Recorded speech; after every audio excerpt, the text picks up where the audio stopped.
दोन फॉर्म दिलेले आहेत, तुम्ही एकीकडे नाकारता, फॉर्म मात्र दोन दिलेले आहेत. अहो, प्रत्येक निवडणुकीमध्ये अशा पद्धतीनं एक अर्ज सोबत एक दुसरा अर्ज दिला जात असतो.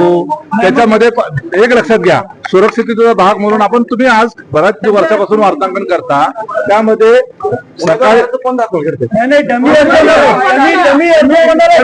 वेगळं आणि फॉर्म देणं वेगळं. एक लक्षात घ्या, पार्टीच्या त्या ठिकाणी निर्णय झालेल्या प्रमाणे विक्रम काकडे हे पक्षाच्या वतीनं आणि महायुतीच्या वतीनं अधिकृत उमेदवार आहेत आणि सुनील टिंगरे यांना सुरक्षिततेचा भाग म्हणून त्या ठिकाणी दुसरा अर्ज भरून ठेवायला सांगितलेला आहे. डमी हा एका कोणता?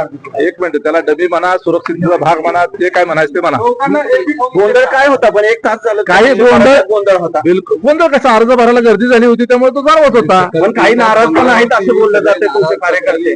कुणीही नाराज नाही. सगळे तुम्ही सगळे तुमच्या फुटेजमध्ये आलेत, सगळे नेते उपस्थित आहेत, सगळे पदाधिकारी प्रमुख लोक त्या ठिकाणी उपस्थित आहेत. जे कुणी राजीनामा सत्र वगैरे नाही, कुणीतरी एखादा कार्यकर्ता म्हणला म्हणून लगेच राजीनामा सत्र, अजिबात तसं काही नाही झालं.